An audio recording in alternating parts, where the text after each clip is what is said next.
Баршаңызға сәлем. Бүгін сіздерге маршмеллоудың жасалу жолымен бөлісемін.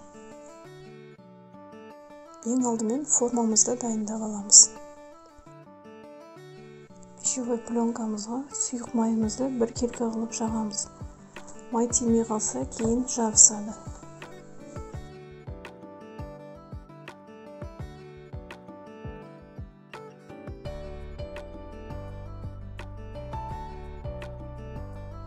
Ал енді желатинге суымызды құйып 15-20 минутқа ісінгенше қойып қоямыз.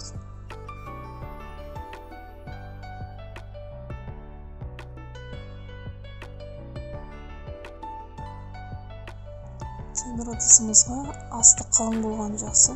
Қантымызды салып, үстіне суымызды және лимон қышқылын қосып араластырамыз. Лимон қышқылын өз қалауыңызша қоспасаңыздар да болады. Енді жай отымызға қойып, үнемі араластырып тұрамыз.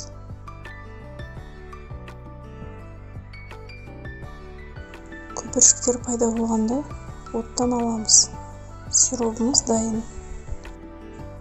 Енді желатинімізді микроволновкада немесе су моншасына қойып ерітеміз. Желатиніміз қайнап кетпеу керек. Қайнап кетсе, өзінің қасиеттерін жоғалтып алады. Желатиніміз еріді, енді оттан аламыз.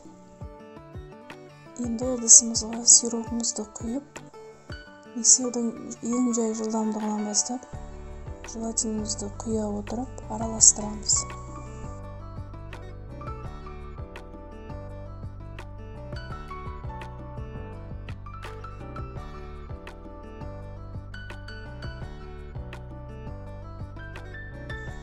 Қалауымызша бояу қосуға болады.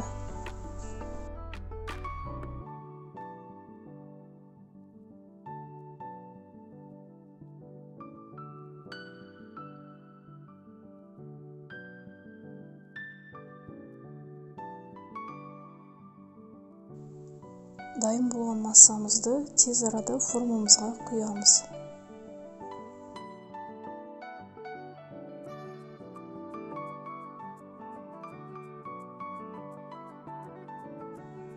Құйып болған соң массамыздың бетін пищевой пленкамен жан-жағын жауып, холодильникке кемінде 7 сағатқа қойып қоямыз.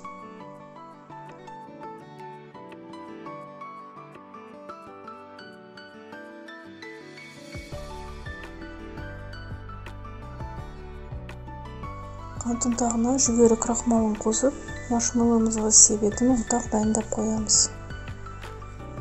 Тақтайымызға ұнтағымызды сеуіп, маршмеллоумызды формадан босатып, үстіне ұнтағымызды себеміз.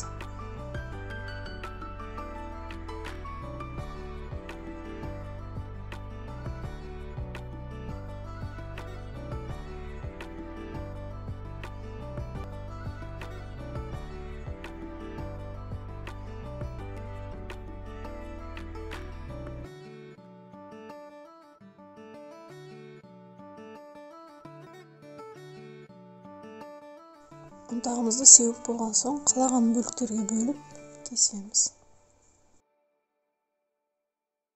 Маршмеллоумыз дайын. Сіздермен болған Бегім Әсел.